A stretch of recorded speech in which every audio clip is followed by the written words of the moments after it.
It is my pleasure to be here. This is a very special moment when we meet parents and talk about what we are not and you are. Most people, whenever I want to talk about parenting, they begin to wonder, he's a priest and he's talking about parenting. Where did he get it from? Well, I will say a few words about myself to help you understand who I am in relation to parenting. I was born in Nigeria, as you know. I happen to be the 11th child in a family of 11. And somewhere along the line, I finished my seminary formation in 2005 and was, so to speak, due for ordination to the priesthood. But I decided to go out and discern my vocation better. So I went into the city of Lagos in Nigeria. Lagos is like Sydney, if you like, to think of that way.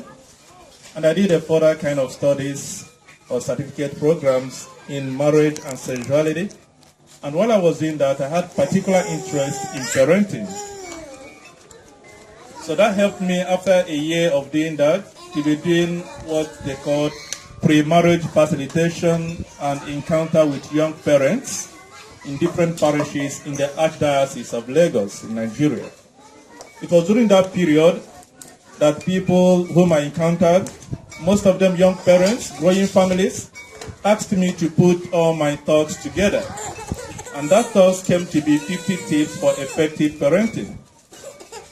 Fortunately, or rather unfortunately, I don't have copies of these books here, but I have tried to translate it into an audio CD, which might be ready in a couple of weeks, and I hope we may find them useful. So today I'm going to be talking to you very briefly about my experience with parents, young parents, and what lay before us as people with young people. When we say effective parenting, what are we talking about? We're not saying what is parenting, we're saying what is effective parenting. Well, when you get married and you have children, you're not thinking how they're going to grow up. Children don't come with manuals in their hands as for you to know how to raise them. But you must raise them. So how effective? How do you make raising children effective? To make raising children effective, we have to consider a few points which you will find most elaborate in the audio CD or in the book. Effective parenting refers to carrying out the responsibilities of raising, relating to children in such a manner that the child is well prepared to realize his full potential as a human being. It is a style of parenting. It is a style of raising children that increases the chances of a child becoming the most capable person or adult that child could be. It sounds a bit complex. We'll bring it down. When you have children, as most of you do, and you want to raise them up, what is your goal? What I'm talking about this afternoon, we centered on the goal of parents. Why they want to raise their children. What do you want to achieve while dealing with children? Do you want to show them who is the boss? Do you want to instill fear in them? Is their goal to help your child become a decent, self-confident human being, or to make your child afraid of you? You might be doing any of this without realizing it. But it's important for us to know that good parenting helps foster empathy, honesty, self-discipline, self-reliance, self-control. It makes a child kind, cooperative, and learn to deal with other people in the broader society. I'm not going to bother you with all the 50 tips in this book, but I'm going to be giving you a bit of them for your reflection. Most parents, from my encounter with them, they think they are in competition with their children. Your children are not your supervisor. If you mingle with many families, as I have been privileged to do in about the last 7 years before coming over to Australia, and for the past 3 years I have been here, you realize that young parents, as somebody would say, young people raising up young people, children raising up children, in a sense, they think they are in competition as who is in charge. You are not in competition with your children. They are not your supervisor. They are not looking for an infallible parent, someone who doesn't make mistakes. Your ability to realize what your role is as a parent is the beginning of effective parenting. Your role is to be the parent, to raise up adults who are today children. When you are grooming children, what should be uppermost in your mind is the fact that you are raising adults. So your preoccupation shouldn't be what they will do. If they will become engineers, if they will become doctors, or if they will become priests, perhaps. Those things are important. But what must form your focus must be who they become. What character of person are they? How would they relate with people in the broader society? That is a very important focus for effective parenting. What matters most when we raise children is to realize, number one, that our children are watching us more than they are listening to us. That is tip number one. Your children are watching you. They tend to understand and do what they see you do than what you tell them to do. You must be conscious of that, such that your child becomes another you in the broader society, in a sense. Most parents ask this basic question when their child tends to be a bit out of the way. Where did he get all this from? Who taught him this? This is not what I have been teaching him. That is what you have been showing him. Or what you have been showing her. Not what you have been teaching. So parents, we need to be conscious of what we do, knowing that our children will replicate what they see us do. Another point is this: you cannot be too loving. I have had parents say to me, and maybe to other people who deal with parenting, I think I'm showing them too much love. That's why he's misbehaving. That's why he's heady. That's why he can't understand. I'm spoiling him. Look here. Being involved in parenting, I have come to understand that we cannot spoil our children with love. It's not possible. Love does not spoil. What we often think as spoiling our children is not the result of love. Rather, it is replacing the things we give them as consequences of our love. What I mean by that? It is usually the consequence of giving a child things in place of love. Things like leniency, lowered expectation, or material possessions. These things are not love. We give them all this because we think we love them so much, and then we think we are spoiling them. Give your children too much love, and do not replace love with things. There are two different ways of approach to the same thing. If you get this book or the CD, I know you will understand it better. Now, another important thing is this. Parents must be involved with their children. This is very important, and I'm going to elaborate on it. Being involved with your child's upbringing is very important. That they live in your home, you feed them, send them to school, take them to shopping, doesn't really mean you are involved in their lives. That may be a bit shocking. Being involved with your child's life means being part of who they become, in the sense that you do not do for them what they can do for themselves. Most parents, when you tell them get involved with your child, they go home and do their homework for them. If you are doing your child's homework, you are not letting the teacher understand how your child is progressing. That is not getting involved with your child. If you want to get involved with your child, when your child is in a difficult situation, for instance, maybe your child is finding it difficult to achieve something, maybe solve a problem in school, in homework, or in anything, and you go ahead to do it for the child. That is when you are spoiling the child. Allowing children to face the realities of life, the adversities of life, is part to effective parenting. Because that is what will pave the way for the adult you want to have tomorrow. You may not know, but your parents must have allowed you to experience the realities of life, the difficulties that come, and to allow you to know that consequence is also the reality of life. But today, the 21st century parents want to clear the road in every way so that my child don't have any obstacle. If your child cannot face obstacles and handle them today, there is no magic that she or he will handle it as an adult tomorrow.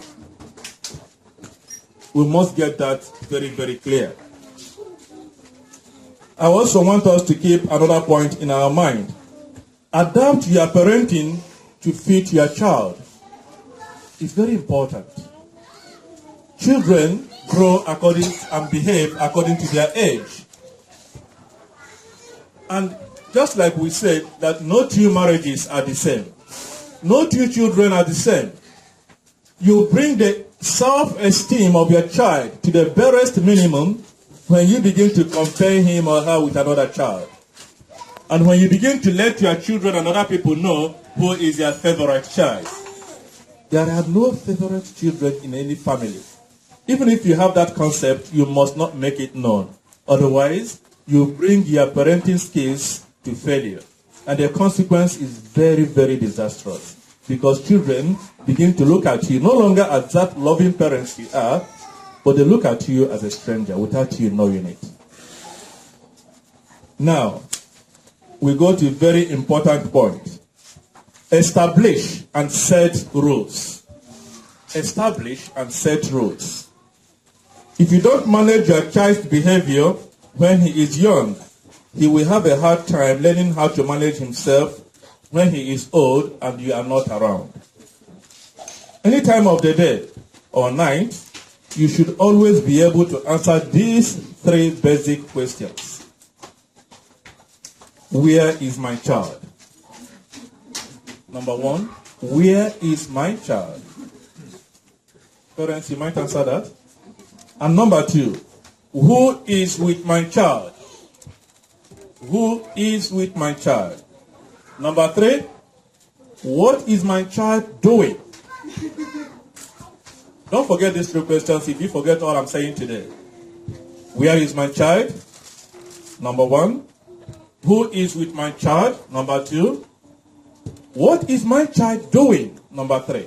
Before you take your good night kiss, parents, you must ask these questions before you go to bed. If you cannot answer them clearly, ask yourself if you are still a parent.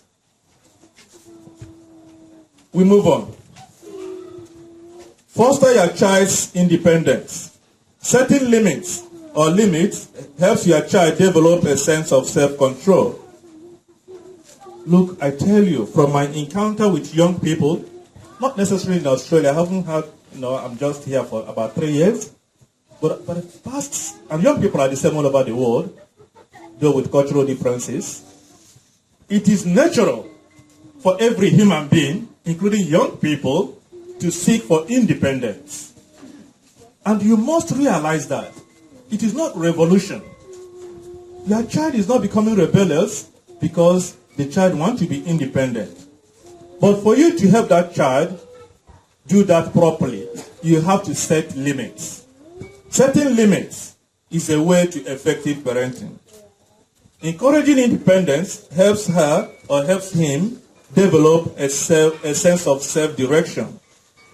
To be successful in life, your child needs both self-control and self-direction. And that comes to make up independence. And you must allow that to happen in every child. Otherwise, you stunt their growth. That goes to say, you cannot reproduce. Yes, you give life to children by bringing them into the world.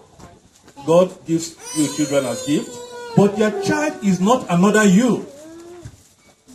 You are you, and your child is your child. If your child is James, your child is James Brown, and you are Peter Brown. Your child is not going to be you. It's an individual with full capacity to achieve what God wants him to achieve. Most parents think they have failed because your child is not doing as you used to do.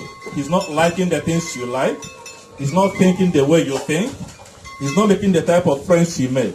That is not the issue. The fact is, he is a full-blown human being with all the capacities and responsibilities of his unique person. He is a unique person, and you must realize that. I would want to mention one of the basic mistakes of parenting in our age, and that is, I think I'm not being apologetic to parents, but it's inconsistency. Most parents are inconsistent in their parenting skills, and that could cause great confusion for young people. What you say today and what you tell them today is different from what you tell them tomorrow and the day after. The rules you set today, you don't even implement them. You grant them today, you're not going out because you came back late. The next day, they go out and come back late, you find some other thing to tell them. They get so confused. They don't know what to follow. Effective parenting demands that parents be consistent. If your rules vary from day to day in an unpredictable fashion, or if you enforce them only intermittently, your child's misbehavior is your fault, not his or hers. You must know that. Your most important disciplinary tool is consistency. Parents, get that very clear. Your most important tool as a parent is consistency. Your children should be able to know that mom or dad have said this, and that is what it is. That is how the family has to go. It is called family culture. Your business is not to amuse children and keep them laughing all day. It is for you to make them become responsible adults in the future.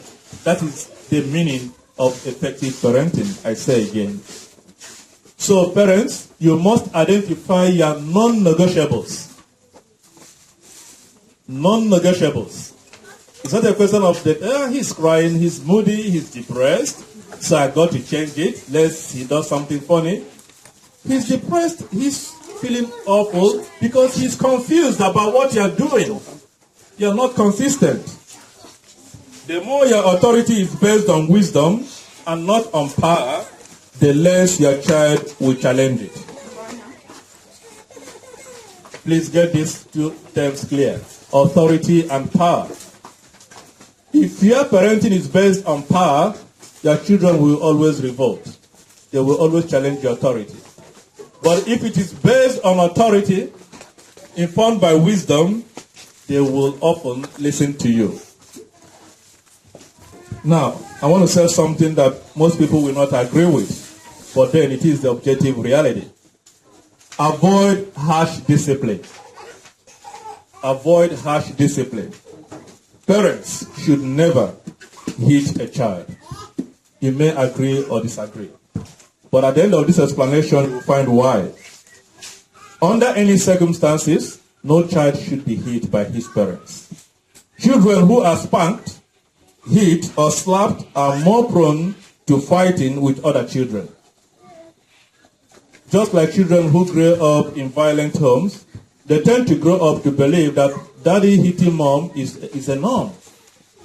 It's normal. There are many other ways of presenting discipline and disciplining a child.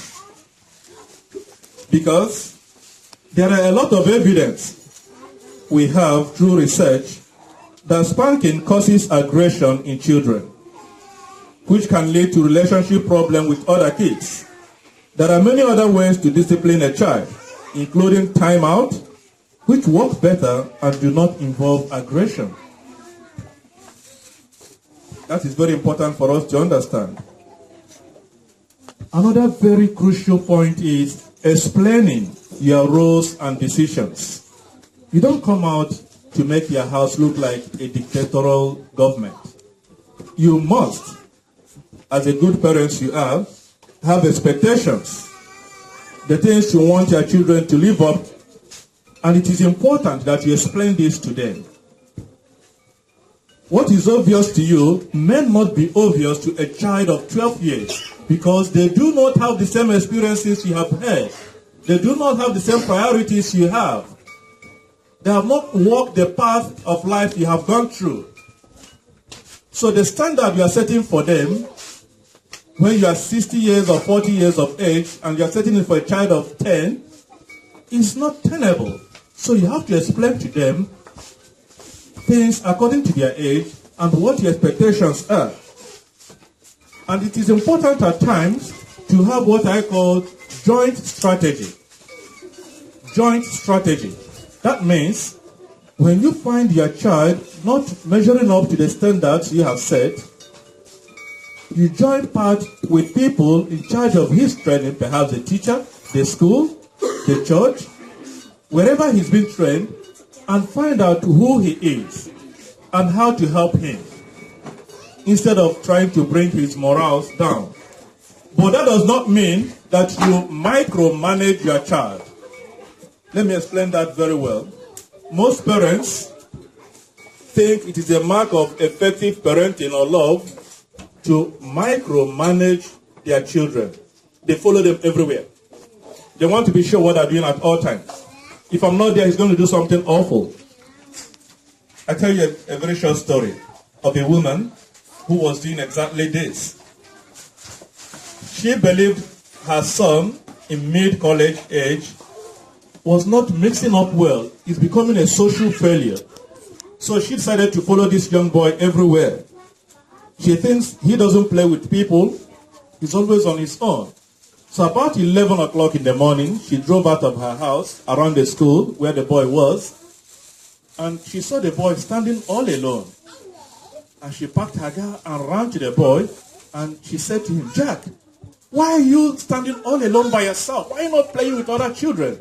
And the boy goes, "Mom, please give way. We're having a soccer ball and I'm the goalie." You see, that is to say, what we think our children are may not be whom they are. But because we are excessively possessive, because we are micromanaging them, we do not allow them the air to develop. So their failure could be our responsibility. Finally, treat your child with respect. Treat your children with respect. Please, very important point. The best way to get respectful treatment from your children is to treat them respectfully, the way you would deal with any other adult. That means not obey them, but listen to them. You must listen to even a 2-year-old. Don't think he's talking rubbish. You have to listen, not obey. You build the self-esteem of a child when you give that child attention. And the child tends to listen to you when you are talking back to the child. It's very important. Science has come to prove this to be important, to be very realistic. Pay attention when he is speaking to you. Treat him kindly. Try to please him when you can. Children treat others the way their parents treat them. Your relationship with your child is the foundation of his or her relationship with others. For example, if your child is a picky eater, well, personally, I don't think parents should make a big deal about whether the child is eating this or not eating this. Because children will not eat junk food if you don't bring the junk food to the house. So whose fault is it? So we must be conscious of the fact of things we blame our children for, and know that it is our duty to correct the faults, just like Christ would. Love the sinner and hate the sin. Correct the fault, give them the consequence, let them realize that it is the way of life, but do not make the child feel hateful. Now, another very crucial point I want to emphasize is family cultures in relation to God. In a secular society like ours, most people keep telling us, and I'm sure the older priest here would have heard it more than I have, that we have lost a generation or two of parents who were not churched, who don't know anything about God. Look, I tell you, knowing God and coming closer to God begins from the family, because the parents are the first and foremost teachers of their children. And children are not interested in you telling them to go to church, to go and say their prayers. Those things make no meaning if they do not see you do them. Do you have time in your home when you pray? Do children see you say things like, God bless you? Do they hear you make gestures that are religious? Do they see you kneel down and they say, Dad, what are you doing? Well, I'm praying. I tell you, there are parents whose children have never seen pray. So how do you think they will pray? Because you tell them to pray? No. We must teach more by example than by words. Otherwise, we are wasting time. I tell you something. I know of some people in the parish where I am now, St. Patrick's. They bring in little kids who are about 4 or 5 months old, and they touch the holy water at the entrance of the church, and they make sign of the cross on the child. And that gives me an understanding that these parents know what they're doing. Don't think the child is not taking notice. If we keep doing that, all through the child's infancy, through primary school, chances are that by intuition and instinct, the child will begin to wonder what that could mean and ask questions. So let us try to show our children the way to God through example. Finally, I want us to reflect on something that has come to, in a sense, be the challenge of our generation. And that is the media. The media, the technology of our time. I asked a young mother of about 27 years old, how many people live in your home? Because she had a problem with her child who doesn't listen to anybody. And he's so violent. And the boy is just 9 years old. And the woman said to me, it's just me and my husband and this child. So I don't know where he's getting this from. After series of, if you like, counseling and listening to the woman, I invited her and her husband, and I said to them, you are not living alone with this child in your home. There are about 20 other adults living in that house without you knowing. And she said, no, that's not possible. Our house is secure. We have a gate and nobody comes in without letting us know. I said, well, do your child have an iPod? I said, yeah, he does. Does he watch television when you go for work because she's a nurse? Do you do night duty here? Yeah, he watches television just to keep him busy. I said, look here. You have no control over what your child is watching. You have no control over the internet sites he visits in his iPad. He watches 20,000 other adults in the world who have inculcated into him terrible and disastrous threats that has gone to destroy who he is. And here you are fighting. And she broke down crying. So, well, I'm going to go home and break that television. So, well, you don't need to break the television, but you got to be in charge and monitor what your child is watching. Dear parents, what are your children watching? What are they reading? Who are their friends? What course are they getting? What is that text message in their phone? Especially mothers. If you have a young girl, a little girl growing up, you must be the best friend of your child. If your child cannot confide in you, you have failed. It's a shame anyway. You must be a friend such that your children will have nothing hidden from you. Otherwise, if you do not make them your friends and teach them, nature abhors vacuum. They will be taught by some other people through some other means. And those other means might be very, very disastrous as well. So it's on this point that I will stop and ask you if you have got questions to ask. Otherwise, I will encourage you in another 2 weeks or so, the comprehensive compound of this 50 Things for Effective Parenting will be available in audio CD. What we are about listening is the master CD. And I'm happy to entertain questions. And in the future, I'll be happy to get involved with anything you are doing involving parents or young people. Thank you for listening, and God bless you.